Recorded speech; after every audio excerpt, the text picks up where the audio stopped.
Je vous expose mon problème. Je ne sais pas de quelle manière commencer ce podcast, enfin même n'importe lequel. Je ne sais pas comment dire bonjour, parce que j'ai l'impression que toutes les façons originales de dire bonjour, enfin originales on s'entend, sont déjà prises. Hi bitches, c'est déjà pris. Salut, c'est déjà pris. Salut les loulous, c'est déjà pris. Bref, tout est déjà pris, donc je me sens un petit peu désemparée. Donc on va vous dire bonjour, comme ça. Bonjour, ça va? Super. Et ben voilà, les présentations sont faites. Bonjour, Abby, enchantée. Voilà, l'introduction est faite. Aujourd'hui, on va parler du regard des autres, du regard des gens, tout simplement, parce que c'est un sujet qui touche tout le monde, peu importe son âge, peu importe son taf, on y fait face tout le temps. Et moi, je me suis demandé à quel moment j'ai commencé à m'en foutre. À quel moment j'ai commencé à m'en foutre de ce que les gens pensaient de moi. Eh ben, j'en sais rien. Je ne sais pas. Mais je me suis quand même fait la réflexion, quand même, on est passé d'un extrême à un autre. C'est-à-dire que quand j'étais enfant, j'étais quand même the timide. C'est-à-dire que je chialais pour. Comment ça s'appelle? Pour prendre la parole en classe et que je donnais une mauvaise réponse, je pleurais. Une fois en CE1, c'est tard, c'est très tard. Je me suis pissée dessus parce que j'ai pas osé demander à la maîtresse pour aller aux toilettes. Voilà, pour vous dire le niveau quoi. Dites-vous que j'ai payé un micro un peu plus de 90 balles et en fait j'ai l'impression qu'on entend toute la rue dans l'enregistrement. Donc oui je passe d'un truc à un autre, c'est aberrant. Ouais, donc j'espère juste qu'en fait les clodos en bas de chez moi avec leur 8.6 on les entend pas trop. Désolé. Je reprends donc. Oui, donc quand j'étais enfant plutôt, j'étais hyper timide, vraiment au max, c'était insupportable, invivable. Euh, et vraiment, même mes parents qui me disputaient, je me mettais à pleurer. Enfin bref, je passais ma vie à pleurer. C'était franchement chiant. Et alors qu'aujourd'hui, même si je pleure toujours autant pour rien, c'est-à-dire que je trouve pas ma deuxième chaussette le matin, je pleure. Mais bref, aujourd'hui, je me fiche complètement de ce que les gens peuvent penser de moi. C'est-à-dire que tant que moi, je suis accordée avec ce que je pense, avec mes valeurs, que, que je me plais à moi, en fait. C'est-à-dire que on va se foutre de la gueule de mon pantalon. Il y a 5 ans, si je l'avais pas brûlé, je le portais plus. Alors qu'aujourd'hui, on va se foutre de la gueule de mon pantalon, je vais rigoler avec eux et puis je le remets demain, tu sais. Enfin, on s'en fout. Voilà, donc il y a quand même un, un grand pas de fait, même si voilà, tout n'est pas fait. C'est-à-dire que au niveau surtout professionnel, j'ai une conscience professionnelle beaucoup trop élevée par rapport à la moyenne.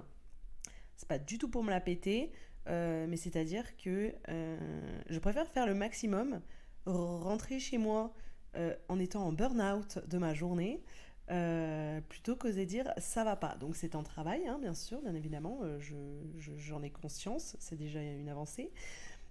Mais voilà, c'est compliqué, c'est la vie, on avance, et de toute façon, il faut toujours un problème dans sa vie. Voilà, nous sommes français après tout. Enfin bon, ça fait presque 4 minutes d'enregistrement, on va peut-être commencer à rentrer dans le sujet. J'ai dégagé en vrai deux symptômes sur pourquoi est-ce qu'en fait, enfin par quoi ça se dégage le regard des gens à l'extrême ou c'est-à-dire où, oula, on n'arrive pas à parler ce matin. On va commencer tout simplement comme ça, voilà. On veut plaire à tout le monde, voilà, c'est bien. On veut plaire à tout le monde. En fait, quand on veut plaire à tout le monde, on n'a pas son propre avis. On veut toujours faire comme les autres pour se fondre un peu dans le moule. Et ça reste quand même bien caractéristique de quelqu'un qui a du mal à se détacher du regard des gens. Parce qu'en fait, une personne qui va vouloir plaire à tout le monde ne va plus faire ses propres choix, mais finalement copier ceux des autres, que ce soit ceux de ses parents, ceux de ses amis, ceux des personnes admirées, on va dire. Tout simplement parce que on va avoir peur d'être mal jugé, de ne pas appartenir à un groupe. Enfin, quand on y réfléchit, c'est quelque chose qui est très fréquent, notamment dans l'adolescence, que ce soit au collège ou au lycée. Vous rentrez dans un collège, un lycée, tout le monde est sapé pareil. Voilà. que, que tu aies de la thune ou que tu n'aies pas de thune, il y a une alternative et tout le monde est sapé pareil. Parce que ceux en fait, qui vont avoir leur propre style, ah mais vous pouvez être certain qu'on va se foutre de leur gueule quoi en fait. Donc oui, les enfants sont cruels, oui, les enfants sont méchants. Morale de l'histoire, surtout ne faites pas d'enfants, ou si vous en faites, prenez le temps de bien les éduquer. Et donc normalement, dans la construction normale d'un jeune adulte, on va dire, euh, une personne qui va se construire va devoir faire face à des choix importants. Peut-être le premier, c'est de choisir son orientation, qu'est-ce qu'on veut faire dans la vie, quelles études tu veux faire. Et ben en fait, déjà là, on arrive à un choix où en fait, il y a certaines personnes qui ont voilà un peu plus de maturité et qui arrivent à se détacher du regard des gens pour finalement faire une profession ou des études qui leur plaît. Mais c'est pas le cas de tout le monde. Enfin, il y a beaucoup de personnes qui vont faire un choix par peur d'être jugées de leur famille. C'est-à-dire que dans une famille médecin, peut-être que ce sera beaucoup plus difficile de dire je vais être agriculteur ou ce genre de choses. Et en fait, tout ça dans le but de déplaire à personne et de vouloir plaire à tout le monde finalement. Sauf que, comme on le voit souvent, plaire à tout le monde, c'est plaire à n'importe qui. Voilà, petite phrase bullshit comme on aime. Point numéro 2, ne pas supporter les critiques. On connaît tous quelqu'un, on va lui faire une toute petite critique, même constructive, cette personne, elle va péter un câble. Sauf que bon, en fait, une personne qui a du mal à faire face à la critique des autres, c'est quelqu'un qui ne les supporte pas et qui ne supporte pas le regard des autres et qui en fait, la susceptibilité, elle est telle que la moindre remarque, ça prend des proportions énormes. Donc cette personne, elle va tout faire pour éviter les critiques. Et donc on revient au même point de vouloir plaire à tout le monde. Voilà, c'est une boucle. En fait, le regard des autres, il peut avoir une influence sur votre façon d'être.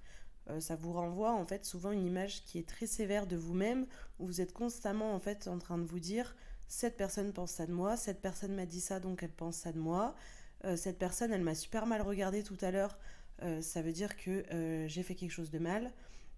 En fait, faut bien comprendre que c'est le reflet de ce que vous croyez que l'autre pense de vous. C'est-à-dire que ce ne sont que des suppositions, ce n'est pas fondé, ce ne sont pas des faits, ce sont des ressentis. Donc en fait, ça peut être faux, même si voilà, parfois il y a quand même une part de vérité. L'intuition est toujours, parfois elle peut être bonne, mais il ne faut pas oublier que ce sont des suppositions. Vous ne lisez pas dans les pensées, vous ne pouvez pas savoir ce qu'un tel ou un tel pense de vous s'il ne vous le dit pas. Donc ça reste une étape difficile de se détacher du regard des gens, de ne plus se dire cette personne doit penser ça de moi. Mais en fait, le fait de se détacher justement de ça, d'arrêter de se poser toutes ces questions, ça vous donne quand même une possibilité d'avoir une certaine liberté et de finalement devenir quelqu'un de beaucoup plus authentique et de devenir qui vous êtes réellement, profondément, sans justement essayer de plaire à tout le monde, à n'importe qui, et en fait de toujours vouloir anticiper les critiques et pour ne pas en recevoir finalement. Je trouve qu'aujourd'hui, c'est quand même très compliqué, surtout qu'on est dans un monde vraiment hyper connecté. En fait, tout le temps et tout le monde, tout le temps, est en train de se comparer, d'analyser ce que font les gens, d'observer, d'être influencé. Alors, je suis dans les réseaux sociaux, j'ai des réseaux sociaux. Donc, en fait, on est dans un monde qui est tellement connecté qu'on n'arrive pas à justement déconnecter, à se reconnecter à soi. Ça fait beaucoup de connexions, God. Mais voilà, en fait, tout le temps, on va essayer d'atteindre ou même de dépasser des standards en fait qui sont établis par la société, par la mode, tout ça.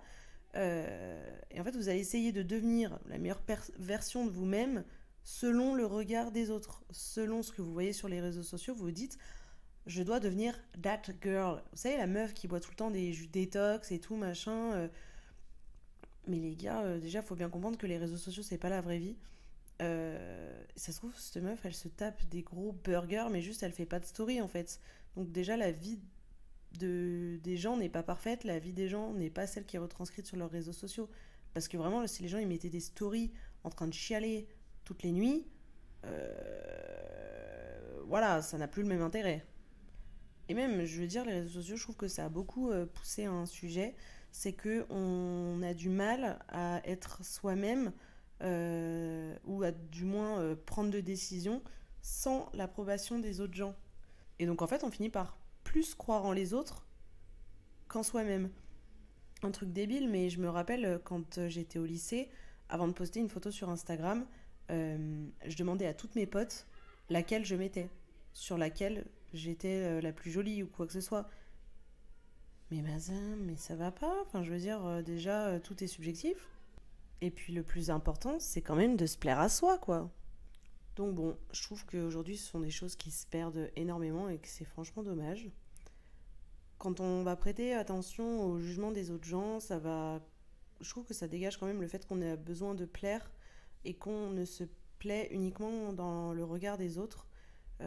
Ça peut passer par le fait d'avoir du mal à s'affirmer ou d'exprimer ses émotions, mais de constamment chercher une validation dans le regard des autres, que ce soit le regard de ses parents, de ses amis, de la personne avec qui on est en couple, ou quoi que ce soit, ça reste quand même très mauvais, puisque dès qu'en fait vous allez décevoir ces ou cette personne, bah en fait votre monde il s'écroule, alors que finalement c'est rien, et que cette personne ne vit pas à votre place, ne connaît pas votre vie, toutes vos émotions, tous vos ressentis, et donc pourquoi cette personne, son avis devrait autant vous importer et prendre autant de place dans vos décisions finalement.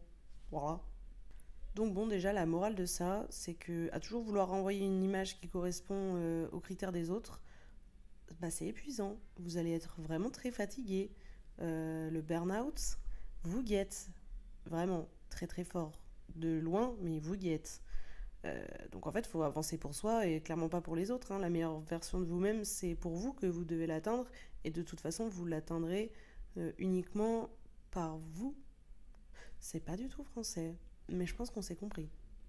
Après, voilà, ce que je vous dis, c'est quand même apprendre avec une certaine, un certain recul. C'est-à-dire que vous n'allez pas vous en foutre de tout et n'importe qui. Vous n'allez pas être comme vous êtes avec votre daronne, comme vous êtes avec votre boss.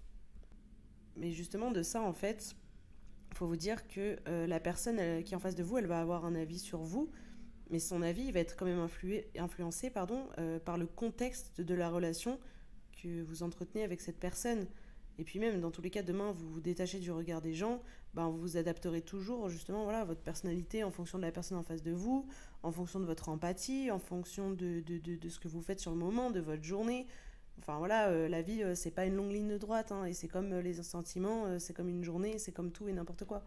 Donc bon, bref, être dépendant, c'est quand même super nocif et bah, c'est un truc qu'il faut prendre un certain recul, quoi. Et de finalement jamais être vraiment soi, ben vous vous connaissez pas.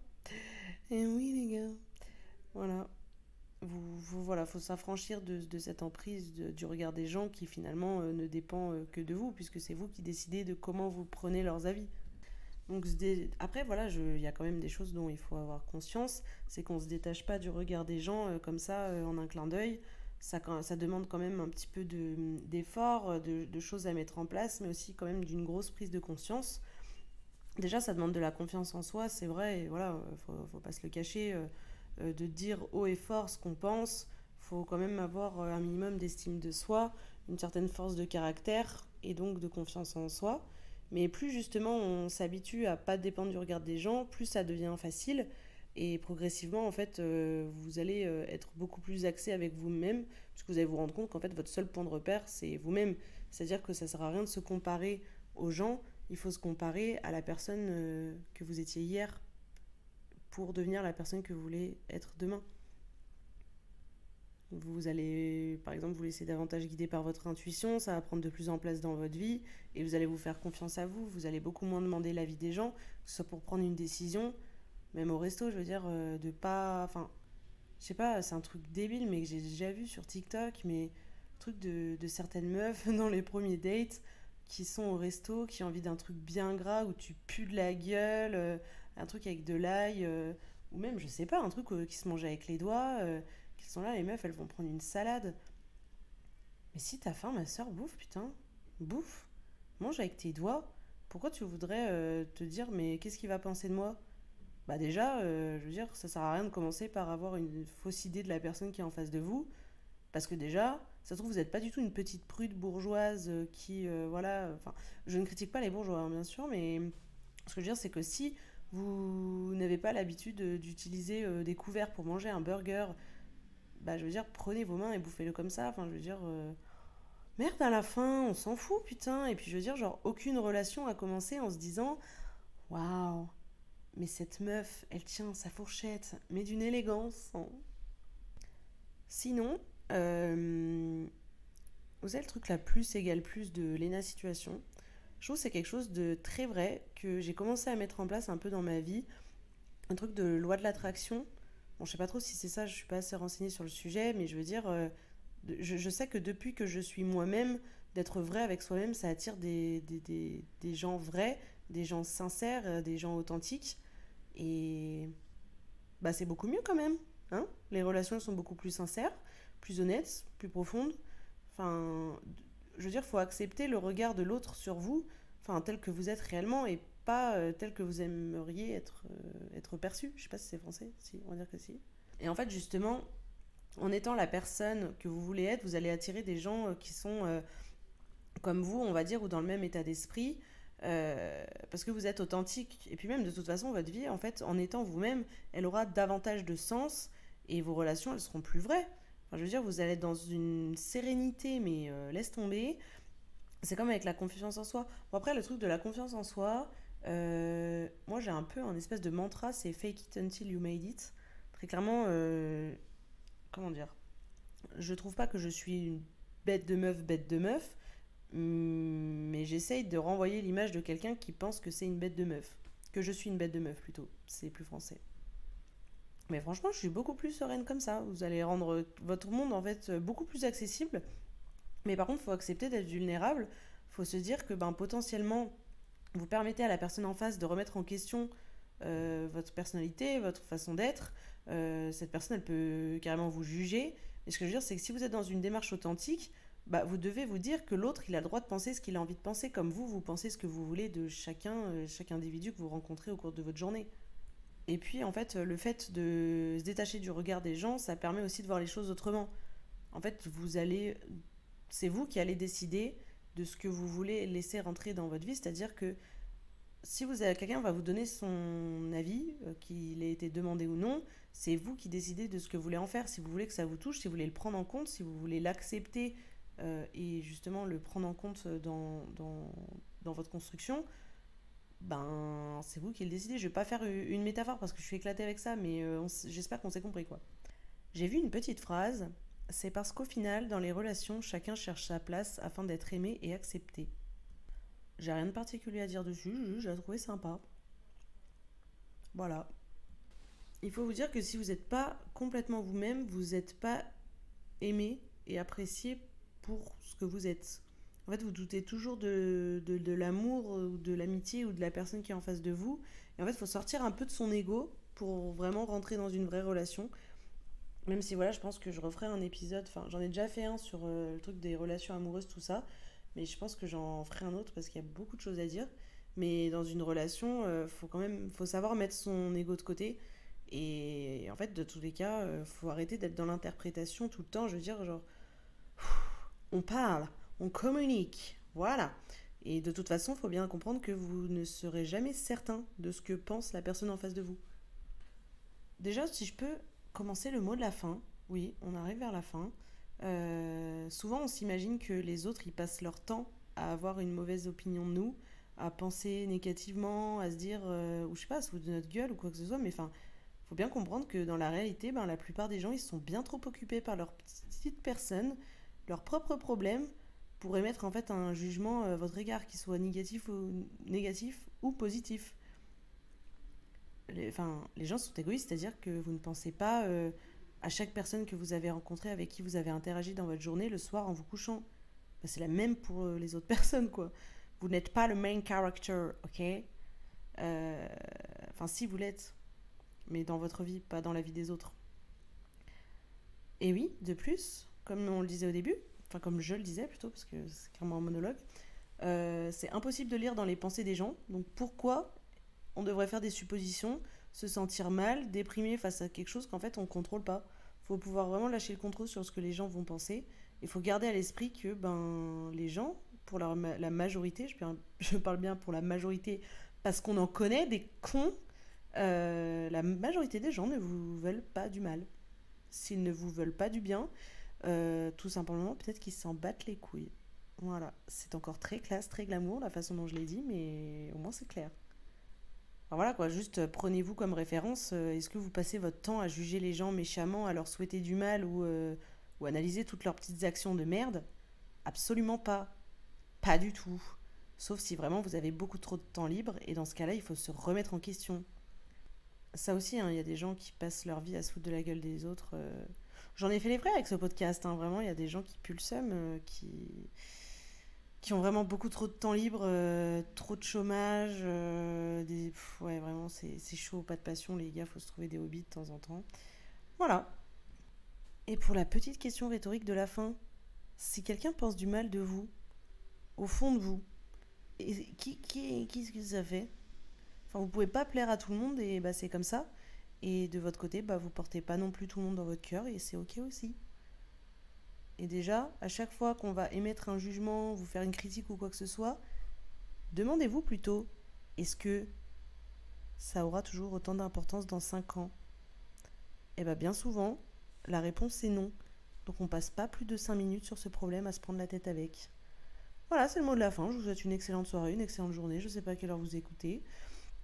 Mais voilà, ça m'a fait super plaisir de parler comme ça. Ça faisait super longtemps que j'avais pas fait d'épisode. Mais je pense que je vais en refaire beaucoup plus souvent. Et ça va être bien. Ça va être très très bien. Voilà. Des bisous, des bisous.